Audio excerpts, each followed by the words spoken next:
Hi everyone. Just wanted to do our weekly review for week 7. Sorry for the delay. It's been a crazy day. So sorry. It's a slightly different. No smiling face from me this week. I apologize. So our just to go over briefly our discussion and just quick overview. Of our discussion and our content. So obviously our content was finance and reimbursement, and I think that you probably heard enough from me last week. So especially if you watched the live lecture video, but generally, hopefully you got the gist of the fact that insurance and reimbursement and the finance side of healthcare is very important.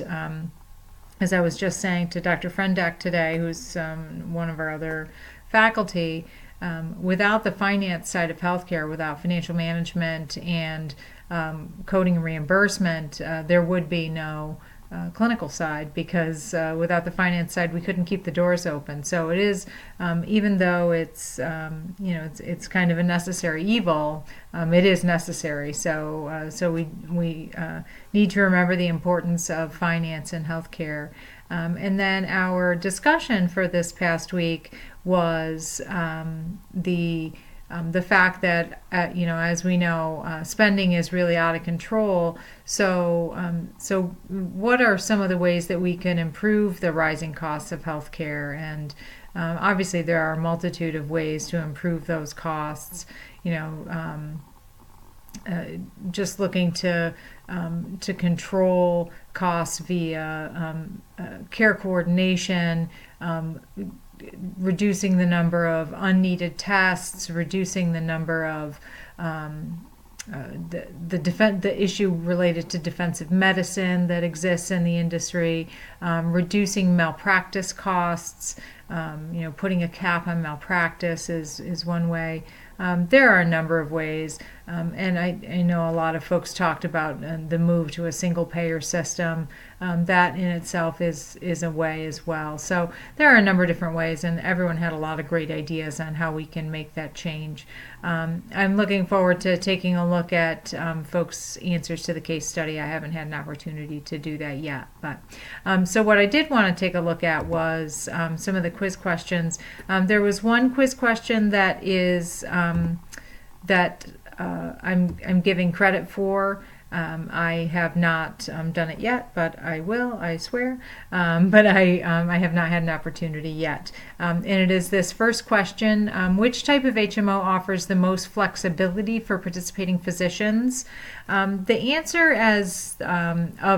of these here. The answer of these three: independent practice physician or independent practice association, closed panel HMO, open panel HMO.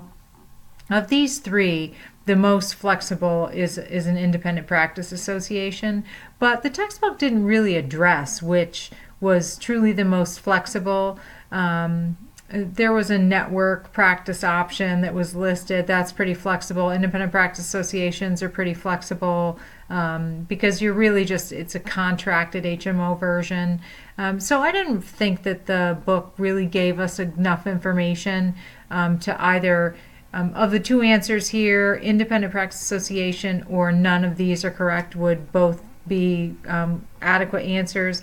But so I'm going to go through and give everyone credit for that answer, for that question, for those that did get that wrong. So, but if you answered independent practice association, you did obviously already get credit for that. Efforts to control the costs of Medicare have been undertaken via legislation mandated to create prospective payment systems for. So this was kind of a trick question. I apologize for that. But so the answer is this first one here: physicians using RBRVS, or the relative based resource value system. No, the resource-based relative value system. Sorry, I had that backwards. But the other three, the RUGs,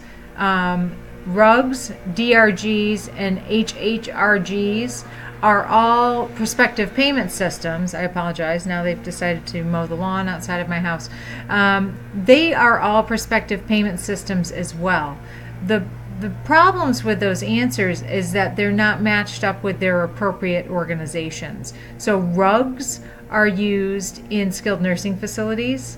DRGs are used in hospitals, and HHRGs are used in home health agencies. So while all of these are actually prospective payment systems, they're not used in the organizations that they are listed with there. So those are all problematic answers. The only one that is matched up appropriately is the RBRVS matched up with physicians. So that is the appropriate answer there.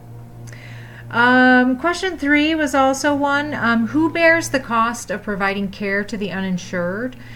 So really everybody does here. The uninsured obviously themselves bear the cost. Federal governments and local governments do through various types of payments. The federal government makes payment through when we file a bad debt. When we file hospitals file their cost reports to the Medicare program, there's a section for bad debt, and bad debt is paid back via an element of the Medicare payments. An element of those DRG payments are paid back to hospitals by the federal government. So there is a portion of payments that is made back to hospitals for uninsured patients. Local governments and actually state governments as well do make payments to hospitals for what is called a disproportionate share. So when hospitals take what is known as a disproportionate share of uninsured patients or charity care patients, they get some payment back for that from local and state governments. So everyone in this listing helps to bear the cost of providing care to the uninsured, as well as charitable organizations. Everyone that is involved in the process helps to bear the cost of providing care to the uninsured. So there was one other one. This one. The Medicare prospective payment system for reimbursing hospitals utilizes, so these are our 4 options: cost plus charging system, DRGs, per diem rates, or the RBRVS system. So the prospective payment system for reimbursing hospitals utilizes DRGs. So DRGs are the diagnosis-related groups, and that is a system where a patient comes into the hospital for an inpatient stay in the hospital setting, and the payment for the stay itself is actually based on not how long the patient's in the hospital, not how many procedures they have done, not the amount of charges that they've had, but based on the patient's primary diagnosis and their primary procedure, if they've had a procedure. That is what drives their stay. So you could have a patient come in with an acute myocardial infarction. They could be there for 2 days. They could be there for 10 days. That hospital will receive the same payment for that patient. So it's a prospective payment system, which means that when the patient walks in the door, if that is their diagnosis, the payment amount is set the minute that they walk in the door. There are a couple of what are called outliers payment structures built within the DRG system, but they're used very rarely. So generally, every patient that comes in and has a cholecystectomy, which is removal of the gallbladder. So everyone that comes in with a cholecystectomy is going to get paid the same way. Everyone that comes in with a certain type of stroke, going to get paid the same way. Everyone that comes in with all of these different conditions, going to get paid the same way. And that's why insurance is based on risk. So, and this is an important concept to know. So risk, insurance is a risk system. So in health, that's what health insurance is. It's risk based. So people pay into health insurance so that everyone kind of falls into a risk pool. So Some people will use a lot of the insurance. Some people will use a little bit of the insurance. Everyone's paying in the same amount. And that's kind of how DRGs work as well. For DRGs all pay the same amount. Some people will only be in a day or two and hospitals will make some money. Some people will be in a long time and hospitals will lose money on those patients. So it's a risk that the hospital will take in those situations. But that's how the diagnosis related groups work. So that was all of the questions that folks missed generally. It was really, people did really well on this quiz, so but a couple people missed those that were there. Like I said, I'll go back through tonight and correct that one for people that may have missed that.